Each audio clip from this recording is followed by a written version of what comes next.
Good afternoon, Washington. Thank you all for joining us today and sharing the space with us. And welcome back to our final part of this four-part foundational skills series, Understanding the Basics of Dialectical Behavior Therapy, or DBT. Again, these are the foundational skills for supportive housing staff. My name is Crystal Sosha. I'm one of the senior training and consultation specialists with Rutgers School of Health Professions in the Department of Psychiatric Rehabilitation and Counseling Professions. I am joined by my colleague, Earl Leach, who will be here in the chat to support you all throughout this presentation as needed. Again, welcome. This webinar is hosted by DBHR through the Washington State Healthcare Authority and made possible in partnership with Rutgers Department Psychiatric Rehabilitation and Counseling Professions and the Foundational Community Supports Team at DBHR through the Washington State Healthcare Authority. This is an interactive training, and we encourage you to ask questions and participate throughout this session. The slides, as well as a link to the recording of this webinar, will be sent by email after the presentation. You may ultimately receive all four parts because this is our final part today. Just some housekeeping items. Your audio and video are muted. You have the ability to hopefully hear me at this point or use your computer to call in. You have the ability to turn on captions to support you with accessibility measures. And if you are looking to respond to the chat, please be sure to press those three dots on your chat box and make sure that there should be a blue button that says everyone. Make sure that button is checked so that you are responding to everyone during this presentation. You can download the chats in the chat box by pressing Save Chat at the end of this. And again, this webinar is being recorded. This presentation and recording will be shared with you thereafter. All right, so I figured I would start today with a mindfulness exercise. I'd like to either start with some sort of breathing or some sort of activity or some sort of grounding, especially in DBT, because we know how important it is to really get ourselves centered and provide some skills that not only work for us, but also work for the people that we serve. So would just really encourage you at this time to get yourself into a comfortable, grounded position. If you're able to, maybe plant those feet on the ground or sit in a position that feels comfortable for you. Really allowing yourself to switch from your usual mode of doing to non-doing, simply being, and connecting with your body and really bringing your attention to your breath. Taking several deep breaths in through your nose and out through your mouth. Really focusing on that lengthened exhale. So following your breath as it comes in through your nose and then out of your body without trying to change it. Simply being aware of your breath as you are taking deep breaths in through your nose and out through your mouth. Giving full attention to each breath. As you inhale, noticing that.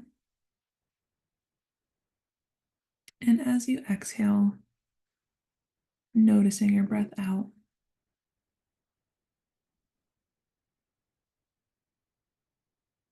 Continue to notice your breathing.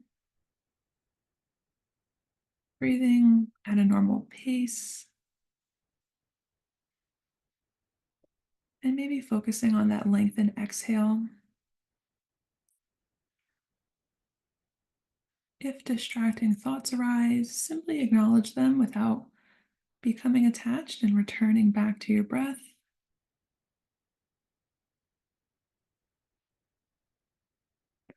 Then take a moment to set an intention for this practice. Maybe you're here to take a pause from work Maybe you're here to open your mind to care for yourself. And taking another deep cleansing breath in through your nose and out through your mouth. Taking a moment to bring to mind a person or a pet or family member or loved one that you're happy to see and have deep feelings of love, care, and compassion for. Imagine this person or pet and noticing those feelings that you have and just letting them arise in your body. It might be a smile that spreads across your face, might be a warmth in your body thinking of this person or pet. Whatever it is, allow it to be felt and continuing to breathe at a normal pace, keeping this person or pet in mind and noticing the sensations in your body.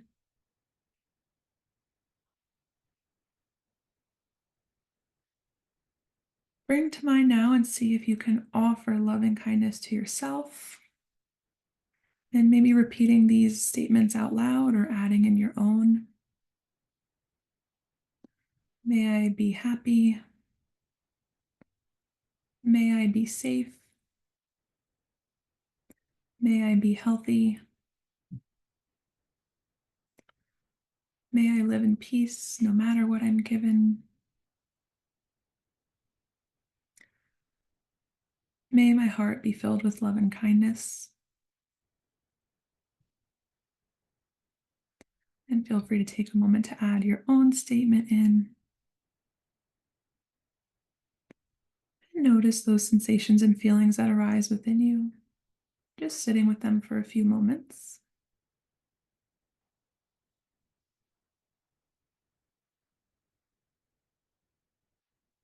And maybe taking another deep cleansing breath in through your nose and out through your mouth. And as you're ready, returning yourself back to the room. If you close your eyes, slowly starting to open your eyes.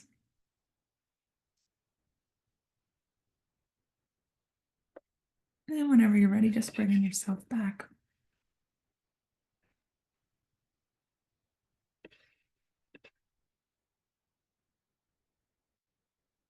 I'll give us a moment if you feel comfortable checking in with what that was like for you.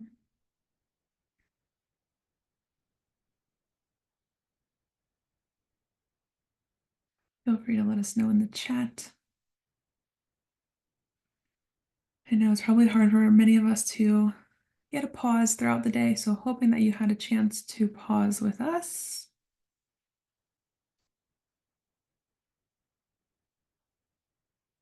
Feel free to use the chat to respond.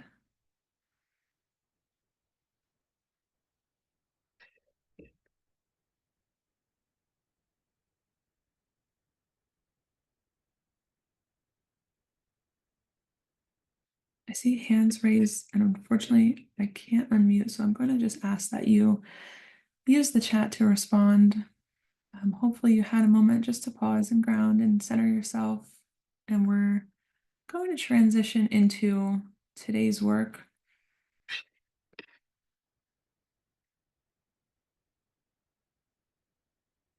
So, again, thank you for holding the space with us. We appreciate you being here. We're going to cover quite a bit today. So, we want to just briefly cover this outline as we get into our session today. In the past, we have already covered an introduction to DBT as well as strategies for mindfulness, as well as, oops, sorry about that. I just realized the chat was disabled. That's our fault. Thank you, Earl, for fixing that. Okay. If there are thoughts and reflections about that mindfulness exercise, feel free to put that in the chat.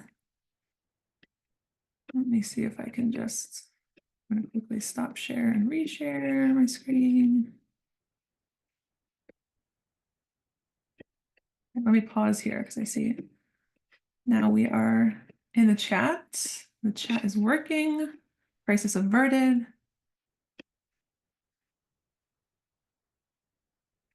Take a moment to pause.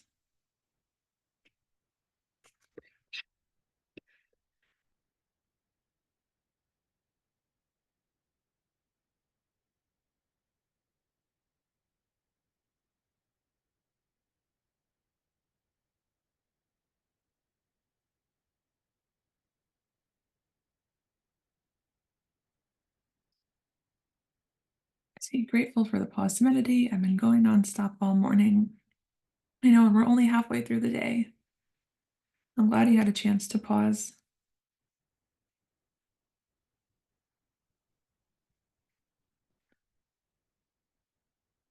So yes, it's been a busy morning. Love the meditation and the pause. Good.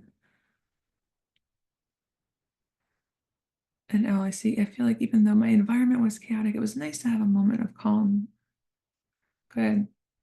I know maybe I should preface with like put your headphones in, or if you have access to even like turning on the captions, and if that feels better for you. Hoping that we had a chance to enjoy this moment of calm, and thank you for that feedback. Feel free to use some of these exercises in your practice. Could be a good way to just pause even for a few moments. Thank you for that feedback. I'm glad the chat is working. Okay. So we are in session 4 of our DBT skills training. If you weren't here in the past 3, no worries. This all connects. So we are going to cover strategies for interpersonal effectiveness, what that really means, what it looks like, how do we do it, and how do we help the people that we're serving be effective as well. So we'll take some time to cover some of those specific skills related to interpersonal effectiveness within the DBT module, which includes maintaining effective relationships, setting boundaries, communicating needs, getting those needs met.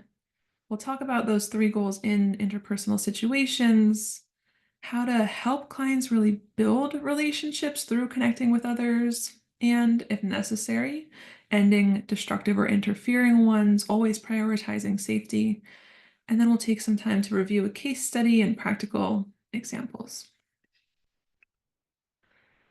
If you were here last time, amazing and great. And if not, again, no worries. DBT is really about skills practice and homework. So I had encouraged those of you who were here last time to practice an emotion regulation skill. If you did, what went well, what was difficult, what was challenging? If you weren't here, maybe there were some other skills that you've been practicing just on your own. Maybe you're someone who engages in mindfulness practice regularly. Talk to me about what that was like for you. I'll give us a moment to respond in the chat.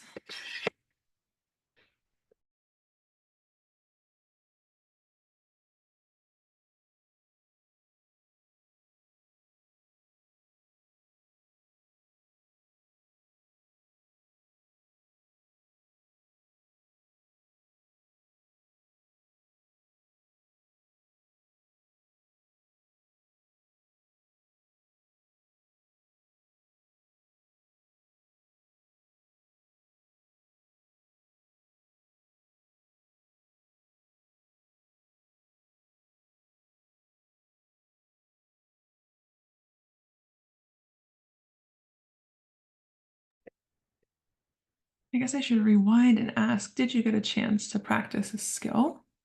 Feel free to let me know yes or no. Thank you for the response. It was challenging for me to stay focused on my own emotional acceptance and awareness. Yeah, it can be quite a challenge. And we talked about opposite action last time. So noticing if that emotion doesn't fit the facts and those emotions may not necessarily be justified. And I gave kind of a a more specific example of, if you're driving down the road and someone cuts you off when you're on the way to work, maybe you're feeling frustrated, irritated, annoyed. Um, and maybe in that moment, it might not be effective to engage in road rage and to follow this person all the way to their job or to their next destination. So noticing that that kind of intensity of the irritation may not be justified. So maybe it's important to really act opposite in that moment. And with anger, when we talk about instead of that action urge for anger is to attack or to fight or to, in that example, engage in that road rage. Maybe if this person was to act opposite, you might avoid. DBT talks about like being a little nice. I shared the example of like giving someone a good old thumbs up after they cut you off on the road. And no worries, if you didn't get a chance to practice any of these skills, no worries, you'll have all these materials thereafter. So hoping that you get a chance to practice, because with any skill and with any skill is the only word I can think of, with anything that we teach, we really want to be mindful of, have we tried this ourselves? Does this work? How does it work? Kind of exploring really what happens when we practice that skill so that we can teach the person that we're working with to do it. Then maybe we have some personal examples, or with other people that we've worked with, we can really give that personal feedback.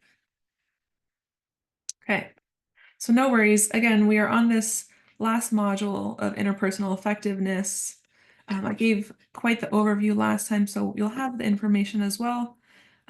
Mindfulness is, again, really just paying attention to that present moment, and it's hard to have interpersonal effectiveness if you don't have any mindfulness or awareness to the present moment, awareness of your emotions, awareness of your kind of level of distress. Mindfulness is really the core and the foundation of all these other skills. So if we're teaching someone how to communicate and they may not have insight into their own thoughts, feelings, behaviors, it will be really difficult to be effective in those interpersonal interactions. Emotion regulation, again, we talked about last time, really the ability to control or influence some of those emotions that we're having when you have them, how you experience them and express them. I kind of skipped over distress tolerance, but again, really acknowledging the ability to regulate and tolerate and survive a crisis situation without making things worse. So if someone is able to successfully engage in, for example, maybe you're teaching a self-soothing skill or you're teaching a distracting skill, and they're able to not fight with their housemate or not fight with the landlord or not walk down the street and access the liquor store, then that was a success in that moment because they did not engage in that dangerous or self-destructive behavior. They were able to tolerate that probably really significant discomfort and get through that moment. And then interpersonal effectiveness, which we're covering today, is really here to help us maintain and improve some relationships. What I also like to cover before we jump into what really is interpersonal effectiveness, you may remember this slide if you've been here for a bit. There are a few options when it comes to solving a problem. So you can either solve the problem by identifying all the details. You may find a way to feel better about that problem using emotion regulation skills. You might accept and tolerate the discomfort of that problem, that it is what it is and I'm going to get through it, radically accepting it by using distress tolerance skills. And then you may choose to stay miserable. And this person might not use any skills, or they may make things worse. They might use ineffective skills. I think everyone inherently has things that they've been doing to survive. So those may be ineffective skills to us, but things like substance use, self-harm, self-destructive behaviors have been helping this person get through difficult situations, and it might be making things more ineffective. So those are your options. And we really want to talk about how we can identify the details of the problem now. So this is where interpersonal effectiveness comes in, because you're able to help this person outline, okay, now I've got some mindfulness, I've got some awareness, I'm able to identify my emotion and my feeling. Now I can clearly describe what's happening for me and what I need out of this interaction. So, what really is interpersonal effectiveness? And you can say being effective interpersonally, but if you could expand on that, what really is it?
All right, thank you for the responses. I see it's having skills to be interpersonal with one another by effective communication, problem-solving skills, and emotion management and dialogue. Absolutely. I know it's hard to define something that maybe we inherently know how to do all the time. This could be second nature to us. This could be things that we're working on or teaching with the people that we serve.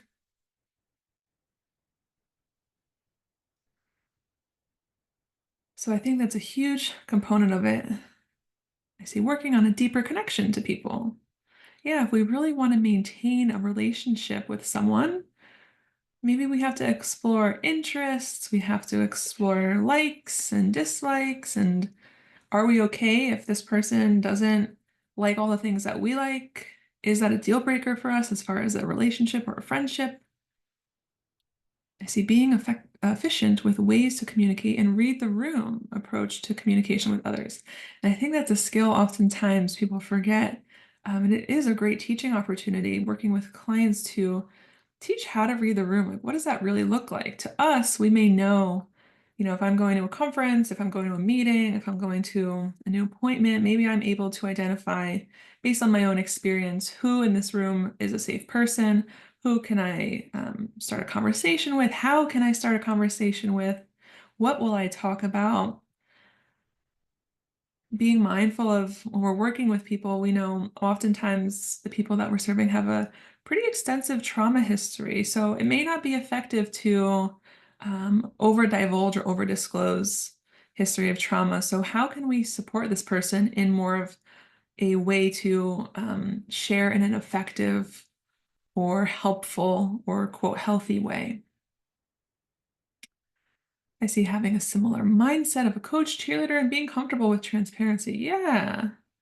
DBT is really all about cheerleading people and supporting them, co-piloting, being on this journey collaboratively together. And yes, I see you have to negotiate, resolve conflict, be a team member, be emotionally smart, assertive, so many things. Thinking about interpersonal effectiveness at home versus on the job versus in the community versus in the neighborhood with landlord, all of these different people, there may be ways to communicate with them differently depending on the relationship and being mindful of a person's skill set. Maybe this person struggles with assertiveness or confrontation, and maybe they really rely on you to support them in navigating those challenges.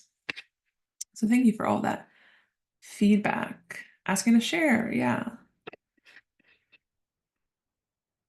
So when we look at interpersonal effectiveness, specifically in DBT, Marshall Linehan, who is the creator of all things DBT, talks about these three components. We are teaching people how to really attend to their relationships by being skillful in getting what they want or need from others.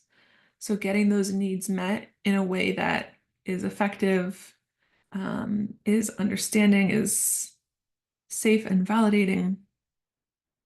We also want to teach a person how to strengthen those current relationships and keep those relationships and end destructive ones.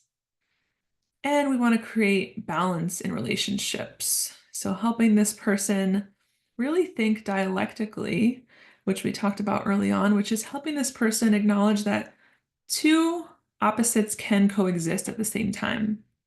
I can really want to be this person's friend, and I can feel frustrated that we have different values. I can be happy with someone, and I can still be upset with some of their decisions. So, really helping people to balance opposites in relationships, especially in a partnership or friendship. Two people coming together requires a sense of balance. People may not always agree with each other. So, what gets in the way of being effective in communicating with others, with the people you're working with, or if it's easier to think about personal experience? What makes it difficult to be effective?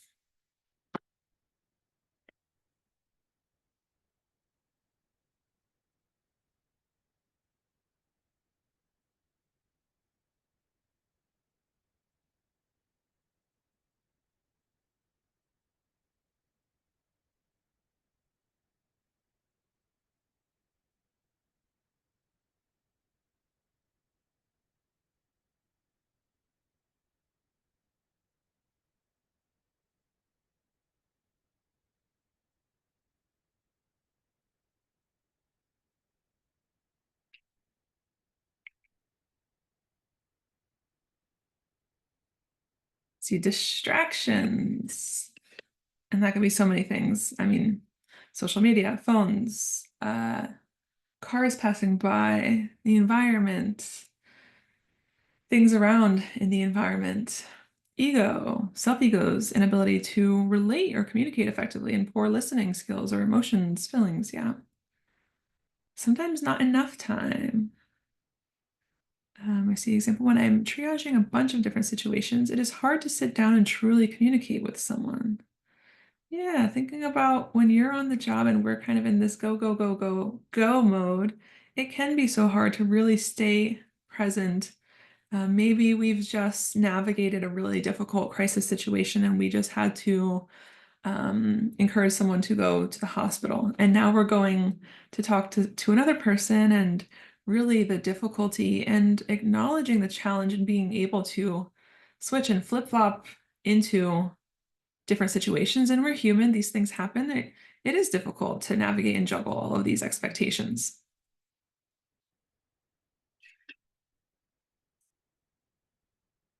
And so for some of the people that we're working with, oftentimes what I see is a lack of needed skills. So many people have not been taught the skills of how to communicate. So asking and exploring, does this person have the skills they need? It really takes time, maybe observation, through modeling, role playing, practice, that this person really learns the skills. If this person grew up in a home that was an invalidating environment, you can imagine how difficult it might be to really have this person understand what they need in that moment and to be effective in getting that need met.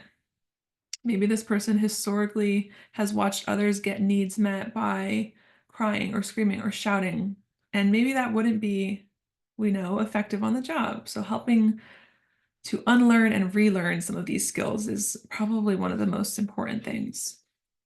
Indecision. Sometimes people don't know what they want, and people, I heard this recently, people don't know what they want until they get what they don't want.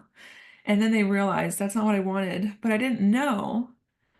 So helping this person explore, do I know what I want out of this interaction? Do I know what I need from this person? Maybe again, they don't know what they want from this person. They might feel stuck in this kind of indecisiveness. Maybe emotions get in the way. And some of us mentioned the challenge to regulate emotions. We might say things that are based off of emotion mind, which is that part of us where feelings control everything that we say and do. So maybe this person is experiencing a lot of intense emotions, maybe exploring with them, am I too upset or too frustrated to use my skills, then maybe we need to help teach some additional skills to regulate emotions and to navigate that crisis. Maybe we're helping them ride the wave of that uncomfortable feeling. Maybe they have skills for when they're sad, but not for when they're feeling some anxiety or worry. Another factor that comes into play is this prioritization of short-term goals over long-term goals. Sometimes it's hard for many of us, myself included, to zoom out, see that bigger picture. Is this person maybe acting on those impulsive urges to get what they want instead of recognizing that long-term goal?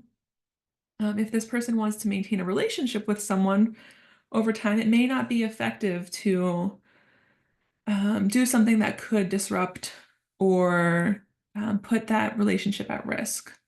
Of course, everyone is allowed to ask for things that they need, and being mindful of if this short-term interaction in some way disrupts or affects the relationship in a negative way, is there an opportunity for a repair? Or maybe it's not possible. So being mindful of helping this person to really acknowledge what are their long-term goals. Are my short-term goals getting in the way of navigating these long-term goals?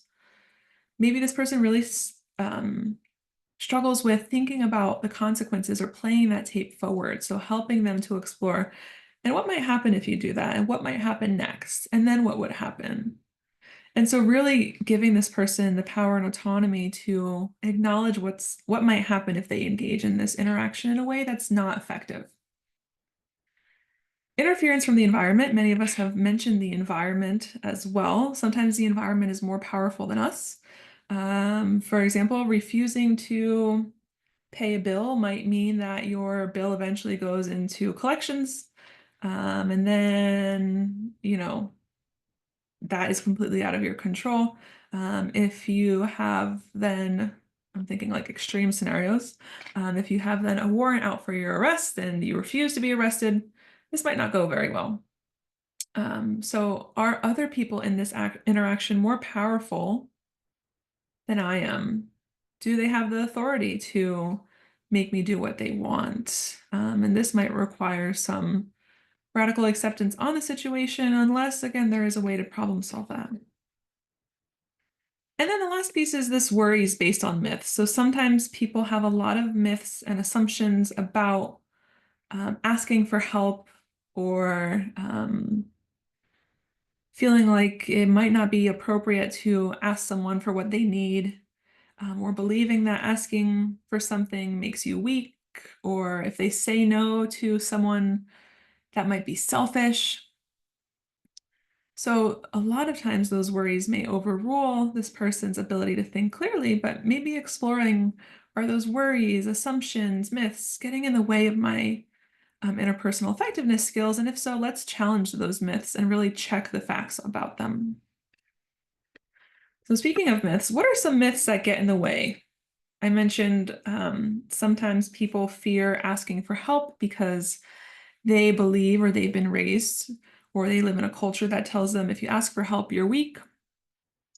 Or maybe if they say no to someone, this means that they're selfish. What are some other myths that you've heard that get in the way of someone being effective in their communication with others?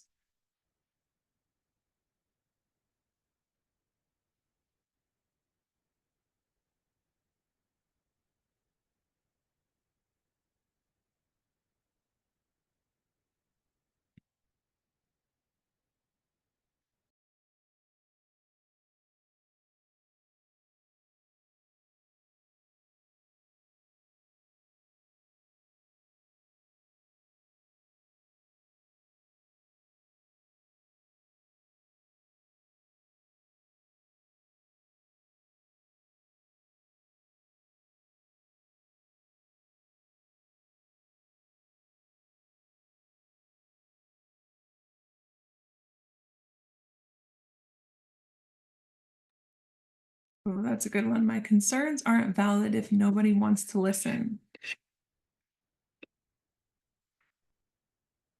Maybe I'm not good enough to express my needs.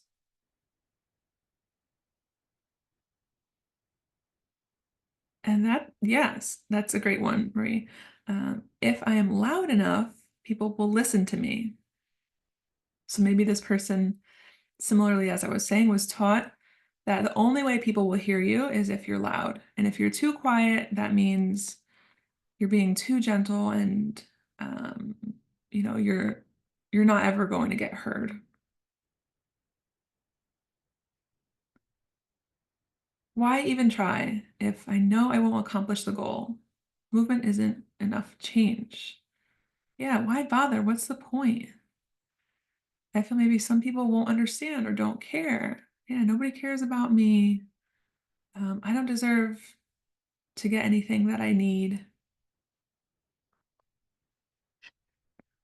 And these are some things that you might hear from people quite often that you're working with, especially when we think about if someone is trying to get an objective met, meaning they have a need that they're looking to get met, they have a goal that they're looking to achieve out of this interaction, maybe the myth is, I don't deserve to get what I want or need, or I must be really inadequate if I can't fix this myself. Like, I'm not good enough, I'm not worthy enough, I don't have the ability to achieve this, so why bother? On the other hand, we then have if this person is looking to keep a relationship or keep their self-respect, maybe some of the myths that they're saying is they should have known their behavior would hurt my feelings. I shouldn't have to tell them. So this kind of assumption that this person should be able to read your mind. I shouldn't have to express clearly what I was feeling. They should know. Maybe the other belief is everybody lies. So I'm not going to trust anyone. I'm not going to share anything. I'm not going to have a relationship with anyone because everyone lies and I don't trust them. So all of these things are conversations to have and to explore.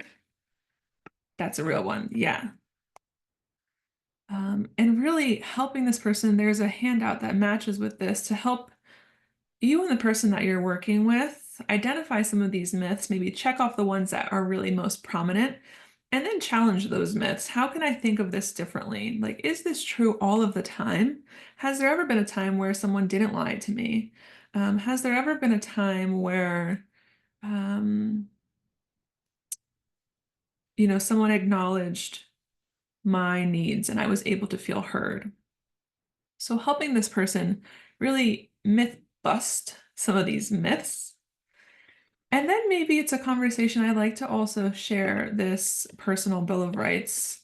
And this is one that was adapted or used by Mary Ellen Copeland, who is known for the Wellness Recovery Action Plan or WRAP plans. So she shared this personal bill of rights, and it's often found in program treatment binders. You may have seen them if, depending on all the levels of care that you've worked in. Maybe your agency has something similar to this, but it really is a set of affirmations designed to help people recognize their inherent worth and their ability to establish boundaries. So you'll see some of the top. I have the right to ask for what I want. I have the right to say no. I have the right to change my mind. And all of these things help people to really express and acknowledge their personal rights, their feelings, their opinions, um, what they need, how they can promote their self-respect, assertiveness. So a really great way to have that conversation with someone. And maybe some people feel unsure, like, I don't really know if I deserve all these things. Are these really my rights? And being able to have that conversation with someone is so powerful. Next part that we'll cover is really just an overview of all of the skills within interpersonal effectiveness. So you'll see these are the skills that are outlined within the module. We'll talk about a few specifically today. These Dear Man, Give Fast, more acronyms for your toolkit. And don't feel like you need to remember them all. But the first piece of interpersonal effectiveness is helping this person clarify their priorities. So exploring how important is getting what you want, how important is keeping the relationship, or how important is maintaining your self-respect, which are usually the three kind of buckets that we look at when we're thinking about interpersonal effectiveness. Dear Man helps us to be assertive and get what we want and obtain that goal. The Give skill helps to maintain that relationship. A lot of it is about validation and acting interested so that others feel good about themselves and you feel good about the relationship. And then the Fast skill is a way for people to really maintain or increase their self-respect. And then there's other handouts as well, which we won't be covering, but there's factors to consider, which help someone really determine how firm or how intense you want to ask for what you need, or how firm or how intense you want to say no to something based on a number of factors. So with those three goals, as I mentioned, all three types must always be considered. So when you are helping someone determine how to move through a relationship or friendship, whether this is partner, friend, coworker, family member, the first piece they want to consider is the objectives effectiveness, which is asking them, what result or change do I want from this interaction? So what is the outcome that I want out of this situation or from this other person? And it's so important to help this person be as clear and as specific as possible, and I'll get to an example in just a moment. With relationships effectiveness, you want to ask this person, how do I want the other person to feel about me after the interaction is over? So, do you want this interaction to go smoothly? Do you want to develop and improve this relationship? Or the last piece is self-respect effectiveness. So, how do I want to feel about myself after the interaction is over? Maybe this person wants to stand up for what they believe in. Maybe they're defending a friend. Maybe they are being very mindful about aligning their goals and values and morals. So they feel really strongly about keeping their self-respect, which means aligning themselves with their values and morals. So for example, if we're thinking about all three of these, let's say you're working with someone who is in recovery and is working on this ongoing recovery lifestyle and is approached by a friend to engage in substances. Maybe this person, if we're looking at objectives effectiveness, maybe this person, their objective or their goal or the outcome is not to engage in substances. They have expressed to you that they've had some long period of sobriety. They've been attending local recovery support meetings. They just got a sponsor. And so their goal from the objectives perspective is not to engage in substances or potentially what they're describing as could be illegal activity. With relationship effectiveness, maybe this person really wants to keep a relationship with this friend. Maybe they know how important this friend has been in their life. They've gotten them through different crises. They've been there for them through thick and thin. And this person, as it relates to this relationship effectiveness, tells you, well, I do want to keep the relationship with the friend. And then with self-respect effectiveness, maybe this person values their sobriety and so they want to maintain this recovery lifestyle. So really helping this person explore what's the most important. Is it most important for you not to engage in substances? Is it most important for you to keep that friendship? Is it most important for you to align with your values? And maybe this person says, yeah, I really value where I'm at in my recovery journey. And so I don't want to engage in those substances. And so that's how you're helping this person really identify what is most important to them based on those three categories. Transitioning to how this looks. So if a person now needs to really deliver a conversation or have an interaction with someone, what are some ways that we teach someone how to communicate effectively?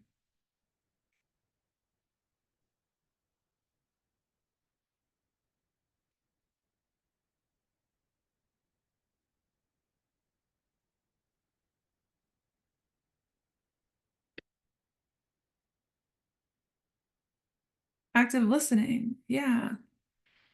Maybe you're teaching what does it mean to actively listen? It's more than, in one ear and out the other. What else is important?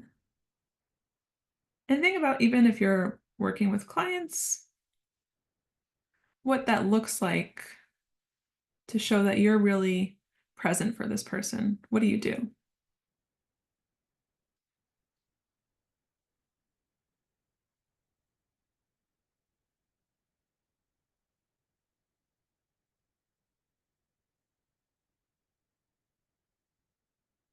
Ah, yes, don't assume the listener understands what you are saying.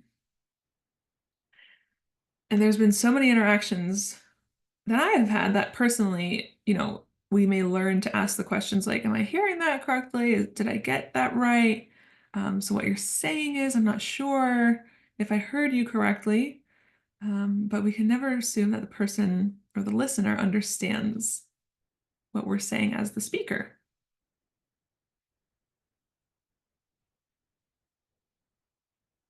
Even thinking about, for example, kind of like some of those traditional communication techniques. Like make sure you are coming from the I perspective. So you're describing using I statements, and that can be important.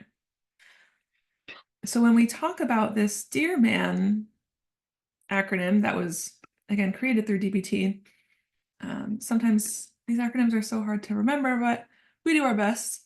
So we want to help this person walk through these steps to really describe the situation clearly so that the other person understands and so that we're able to get what we need from the situation. So this skill helps, again, getting a need met. Maybe it also helps us to say no to unwanted requests. Maybe you're helping this person resolve an interpersonal conflict. Excuse me. So the first piece is describe. So you want to help this person describe the situation using only the facts. Without any feelings, you're describing the situation almost like painting a picture. If someone from the outside was looking in, this is how it would look. It could be an observation, it could be through noticing. This could look like, I've noticed, let's say someone has a partner, and this person really values quality time. Maybe this person says, I've noticed we've been spending less time together since you've been working late or due to your increased work hours. So that's simply the facts. This person is coming home late. Maybe this person that you're working with is already in bed and wants to spend more time with this person. You then want to help this person express. So again, using those I statements, expressing feelings. So what is this person feeling due to the fact that this person is not spending enough time with them? Maybe this person is telling you, I feel lonely, or I feel sad, or um, I'm getting loneliness is the big feeling right now. I feel lonely and really miss our time together. With assert, you want to ask for what you want. So helping this person, what do they want out of the situation? Do they want more time?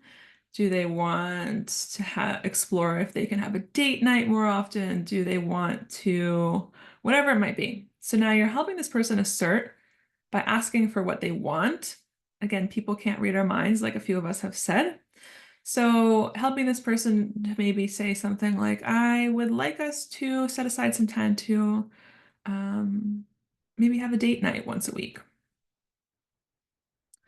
And then we want to help reinforce. So we're reinforcing this person ahead of time by explaining how it's a win-win for both of us. Maybe this will help us stay connected and strengthen our relationship, and I really value our relationship. So being able to help someone create this script and then maybe role-playing it with them so that they don't feel like, I have no clue what to say, and it's so overwhelming and it's so difficult to express what I want. I like to write this acronym down and then help people fill in the blanks and then write it out, and then we can read it out loud together, and then we can kind of just like free flow it if we need. The other pieces are more behavioral. So staying mindful, which really helps to keep the conversation on course, maybe helping this person to repeat over and over what they need, using kind of a broken record. So if this other person is deciding to switch the topic, is talking about the weather, continuing to assert what this person needs in a calm, cool, collected way, continuing to appear confident, again, really sticking with what they believe in, regardless of how they're feeling on the inside. and maybe helping them to navigate some of those worries or anxiety. And then maybe this person needs to negotiate. So sometimes situations have no negotiations, but sometimes there is an opportunity. If this person can't do a weekly date night, can we do every other week? Can we do once a month? What do you think we should do? And helping this person to explore how they can ask the other person to help solve that problem. Any questions about this Dear Man skill? This is probably a quick go-to one, but just want to make sure we're all on the same page.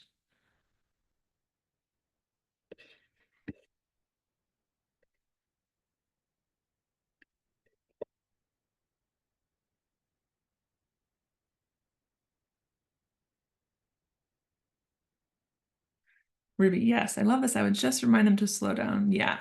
We don't want to say, I noticed this, and then this person quickly kind of, for lack of better words, like just dumped so fast and didn't get a chance to breathe. A good reminder to slow down, and maybe you are teaching skills to have this person stay calm, stay mindful, stay aware, notice if they're feeling uncomfortable, maybe noticing like if this conversation doesn't go as planned, can we take a break and maybe revisit it? Is there a plan to have that kind of script in mind of maybe we should revisit it at a later date?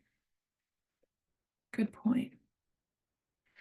The next piece is relationships effectiveness, which is the give skill, which inherently really is all about validation. So think about all the work that we do, maybe the clients that you're working with, or the friends that you have, and the family members that you have, or partners, whoever.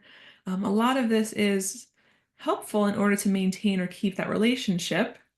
So we want to be able to offer validation to improve our interaction with others. We're listening to understand. We're being non-judgmental. So the give skill, I'll share all of these. Um, Again, not the best in terms of remembering, but we do our best to know at least the concept. So being gentle, being kind, respectful, really more so being non-threatening, staying calm. Chances are people will not be receptive to you if you're threatening them or if you are judging them, or if you walk away without communicating. Um, Acting interested. And so this is teaching someone how to maybe physically stay connected with this person, whether that's through eye contact, body language, making sure they're not on their phone, they don't have those distractions as we mentioned before. And we know people will feel better about someone else if someone is interested in what they have to say, and if you really give them the time and space to respond. Validate only the things that are valid. So the facts of the situation, a person's feelings, experiences, emotions, beliefs, opinions. This is really a great way to help teach those reflection skills that we might know. So I'm hearing what you're saying is, it sounds like, did I get that right? And then using a light manner, smile, be lighthearted, having this person not feel like they have to be stiff and stuck into like a really uncomfortable conversation. And then the last part, after this person, perhaps maybe their goal is now to keep their self-respect, which means aligning with their morals and values. Maybe the relationship is not as strong as this person's morals and values and the beliefs that they have. This is, I like to say, like self-respect effectiveness is like waking up in the morning and deciding, I'm going to be a good person today. And so what we help people do here is to be fair. And these aren't really, they're not like scripts per se, but more of like an approach to a conversation. So being fair to yourself and the other person, helping someone not to over apologize. Of course, apologize when necessary, but not overextending that apology. I know even for myself, it was something learning of not saying sorry so much. If you're someone who says sorry after everything, like sorry I'm late, sorry I'm this, sorry I'm that, sorry I couldn't find the room, sorry. And so now we're hearing sorry all the time. I've tried to switch this, especially to sorry I'm late, into thanks for your patience, thanks for waiting for me. Sticking to your values is this next part. So, while also being fair, we know that differing values can coexist. So, this ability to balance opposites is possible. It may be really difficult, but it can be possible. And we, of course, want to help this person be truthful and being mindful of their timing with that. Um, I always say too, if this person has to have a really difficult conversation with a friend or partner, and this person just came home from a 12-hour work shift or a really difficult meeting or something really stressful happened in their family, it may not be the best time to have a conversation about how you're frustrated that the dishes aren't getting loaded into the dishwasher.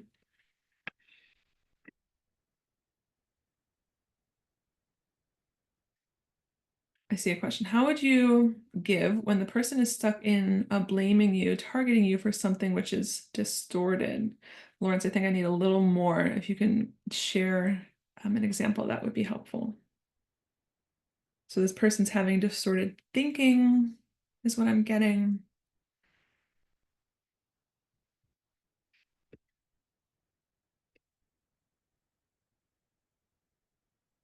And if that's what I'm hearing, I know, again, what's so important is that we're validating and exploring this person's feelings.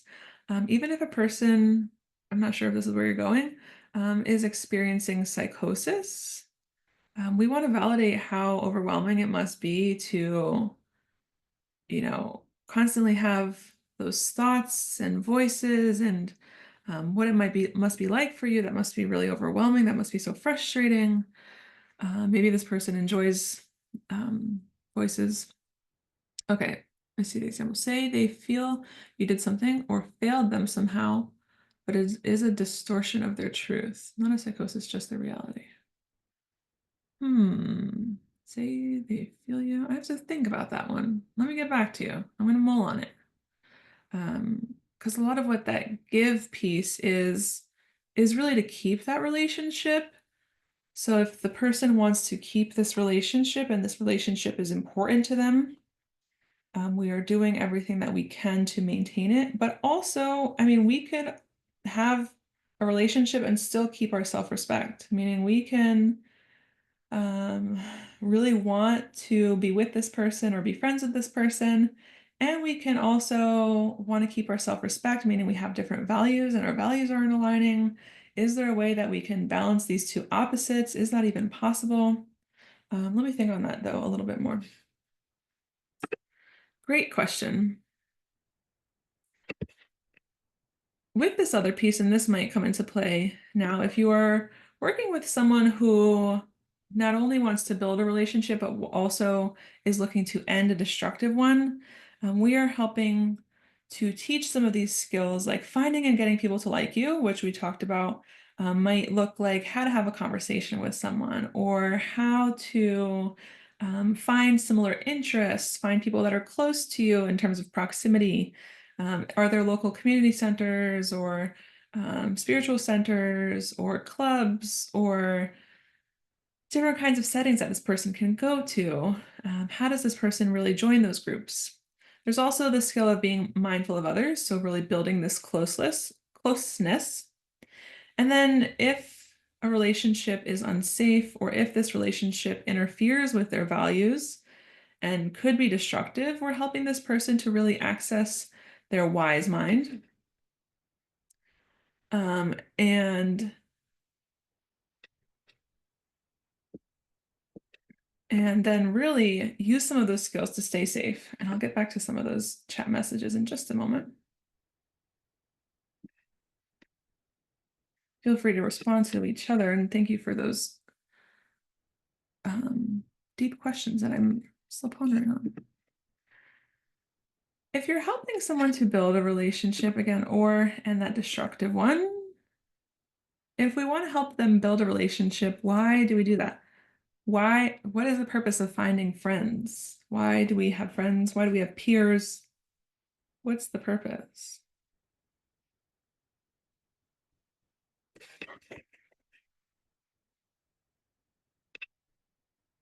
Support.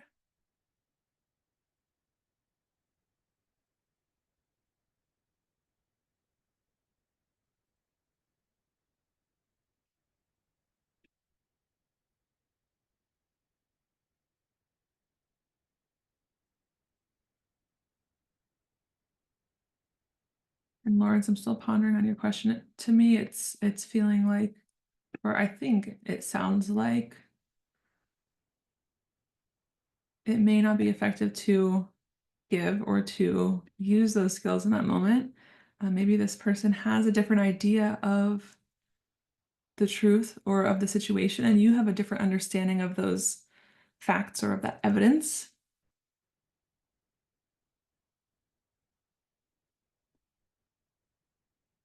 Great question. So in order to find friends, we know support is a big one for sure, helps reduce isolation and loneliness. Friends are essential for happiness. We know each person is capable of being loved and is lovable, even if this person does not believe that. And we know that friendships last longer when we are mindful of others. So we're able to observe and pay attention and be curious and provide feedback. This person feels heard and understood and appreciated and supported. But sometimes relationships must be ended. And so sometimes it is important to help this person end a destructive or hopeless or unwanted relationship, especially if the relationship is abusive. And that's a whole different conversation because safety comes first and foremost before any of these skills. Intense emotions can lead to conflict. So maybe this person is having a hard time communicating. Maybe this person needs help in thinking through the reasons for ending that friendship or relationship. And it might seriously make sense to end it if it interferes with this person's quality of life. Unless there's an opportunity to problem solve and explore additional ways to help and navigate that situation.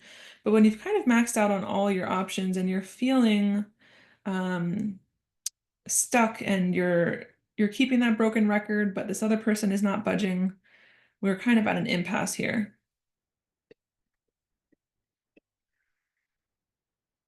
And so when we help and teach how to be mindful of others, what we're really doing is helping others to observe, describe, and participate.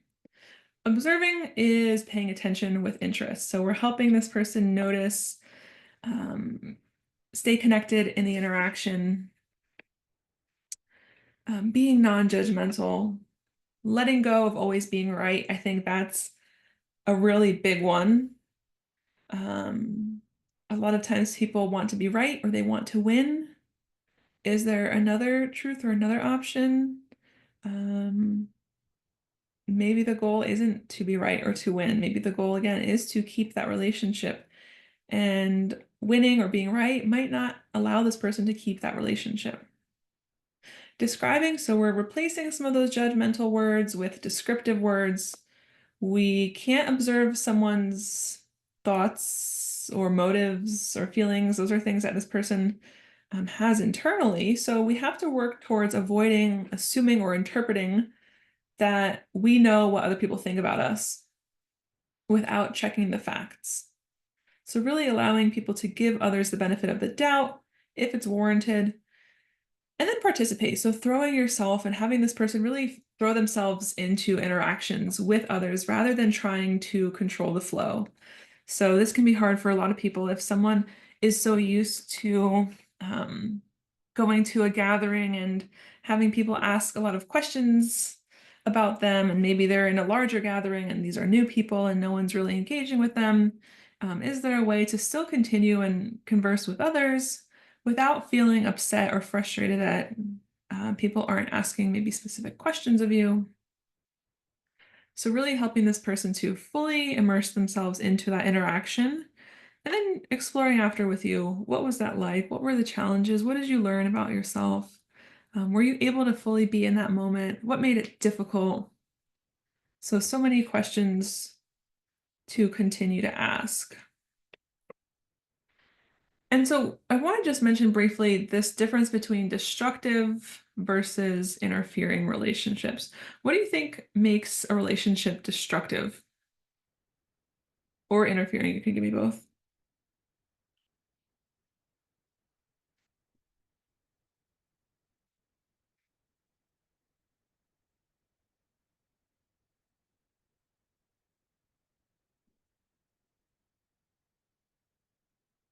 Codependency.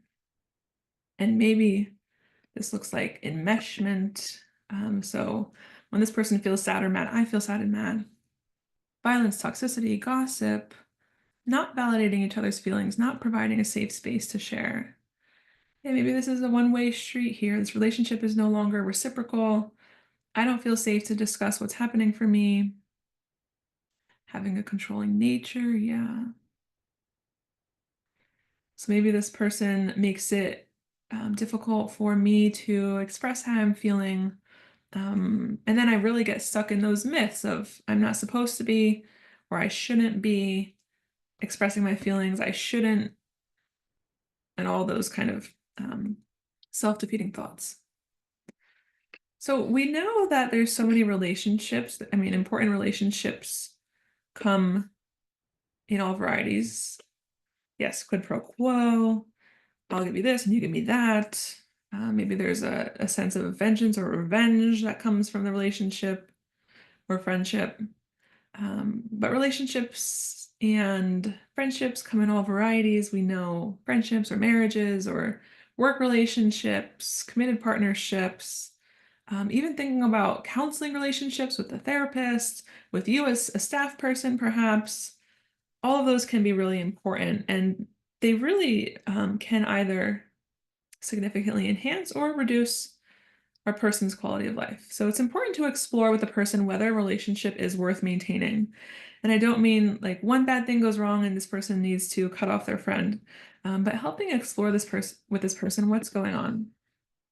So with a destructive relationship, and this is a great definition from Marsha Linehan, she describes a destructive relationship destroys either the quality of your relationship or aspects of yourself, such as your physical body and safety, your self-esteem, or sense of integrity, or your ability to find happiness and peace of mind. So then, because of these things, it may not be worth maintaining. And similarly, with an interfering relationship, it blocks or makes difficult your pursuing goals that are important to you, your ability to enjoy life, do things you like doing, your relationships with others, the welfare of others that you love. So both ends can be important to explore. Is this relationship destructive or is it interfering? Maybe again, depending on where this person is, both of them could be not worth maintaining. Either or could be not worth maintaining. And the caveat I like to say is DBT does not recommend using interpersonal effectiveness skills when a client's safety is compromised. So safety planning is always, again, first and foremost and must be prioritized. So keep that in mind. If a person does, in fact, need to end that relationship, so we've been able to explore, we've been able to decide to end that relationship in our wise mind. So both this person's emotions and logic or reason tells them this relationship is not effective for me and it is interfering with pursuing my goals and it is really difficult and I'm having a hard time maintaining it for X, Y, and Z reasons. We can help this person decide to end that relationship if they're in their wise mind. We know that emotions can cloud some of our judgments and some of our beliefs. So being mindful that this person is in a calm and coming from this like intuitive gut feeling place is able to think clearly and rationally. Maybe there's an ability to problem solve. Is there a way to think through some of those reasons for ending that relationship?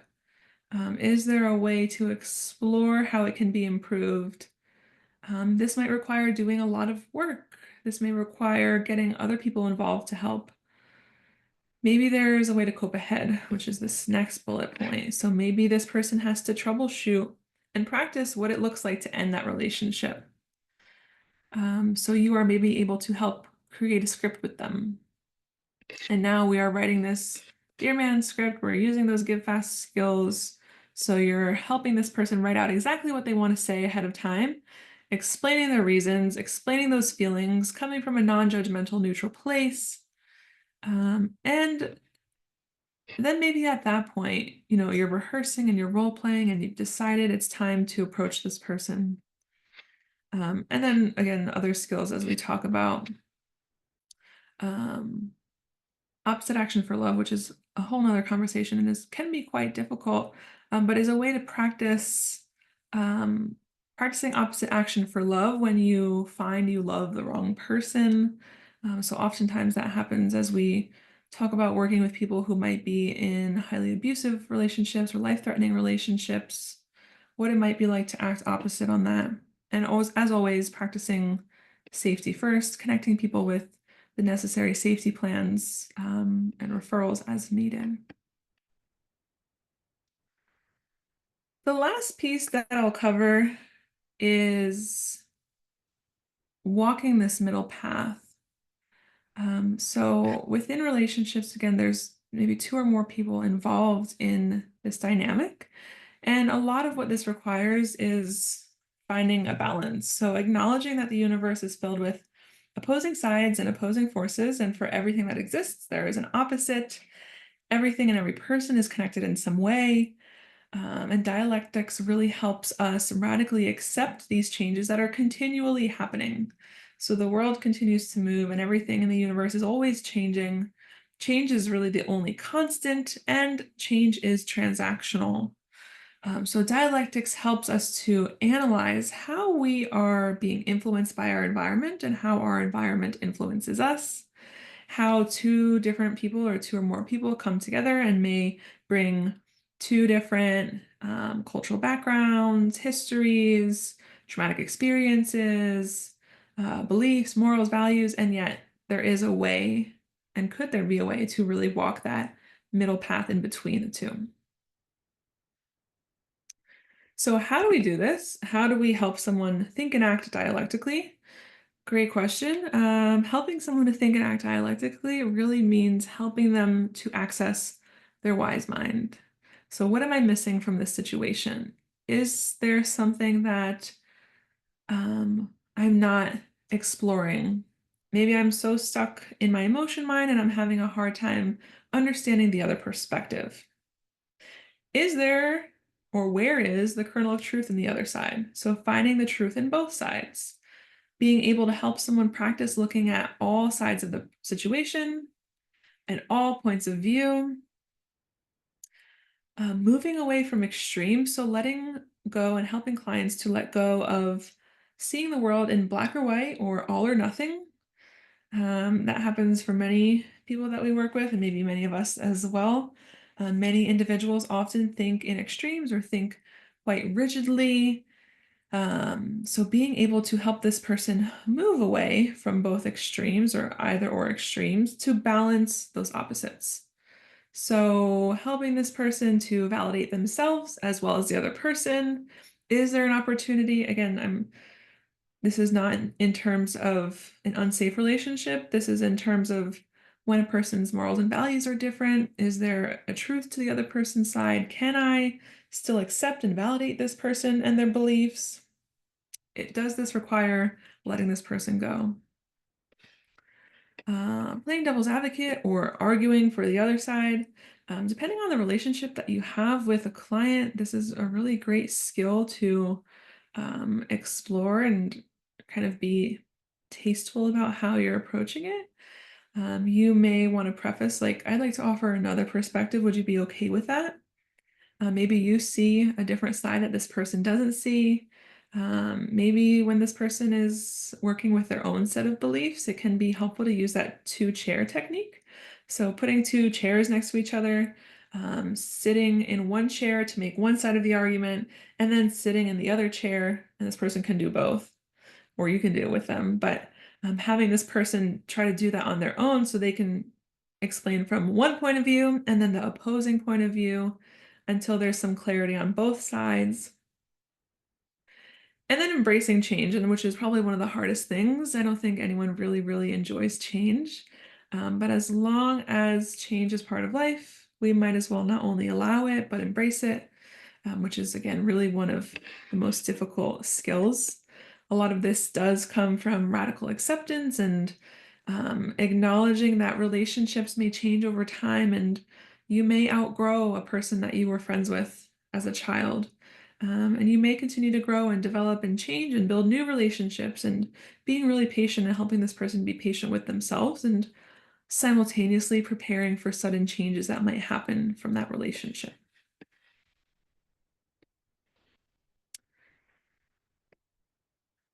So I think I have removed a slide somewhere.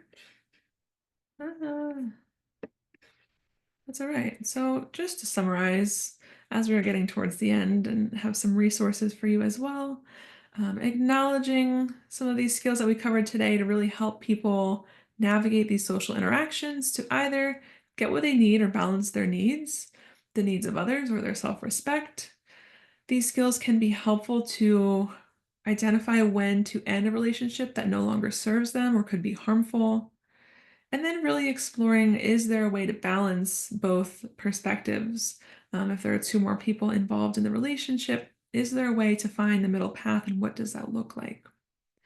And so what I'd like to share with you is an evaluation. I apologize, I must have switched the slides to provide some additional examples, but I wanted to share this evaluation with you. This is the last part of our 4-part series. We have evaluations for each one, so if you didn't get that, you'll likely get that in an email. But I'm open to your feedback from this presentation. If you have additional questions, I have my email as well at the end. But this is anonymous and just helps us to really tailor future presentations with you all.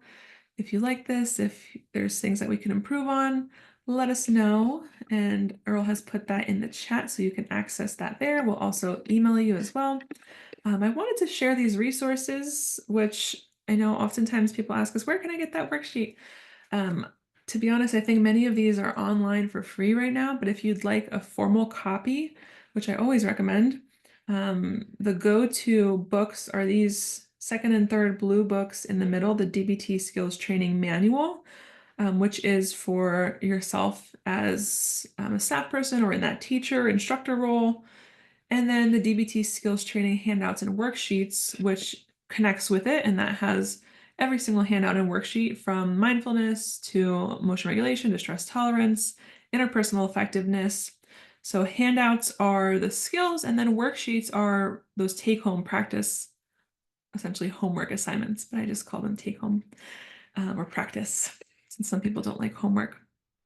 Other books that I recommend, The Cognitive Behavioral Treatment of Borderline Personality Disorder. If you're looking to become board certified by the Linehan board for DBT, recommend that red book on the left. Marsha Linehan's book, Building a Life Worth Living, is really great. I found this DBT skills workbook for psychosis along my journey at some point by the presenter themselves and purchased it. It's a pretty good book. It covers skills specifically if you're working with someone experiencing psychosis. And then if you work with adolescents, these two books at the bottom, DBT Skills Manual for Adolescents, and then DBT with Suicidal Adolescents. The last thing I'll say is these links here will provide you with the website of Marsha Linehan and her colleagues on DBT. It includes information, explanation, resources for practitioners as well as clients. If you're looking to become board certified, that would be this DBT LBC, Linehan board certification. I believe behavioral tech also provides some certification and additional trainings. And then another department within Rutgers created this, I believe during the pandemic. It's a YouTube channel that provides videos, both audio and video, of some DBT skills. So there's like some little cartoon animations, could be good to look at if you or the person you're working with learns in that way instead of a worksheet or a handout, which can be difficult for many. But I am just wrapping up and want to thank you all. Here's my email if you have any questions. Please don't hesitate to reach out to us. I thank you all for being here. Thank you for your engagement. Thank you for continuing to do the work that you do and for holding the space together. We will see you at some point in the future. And thank you very much. Take care, everyone.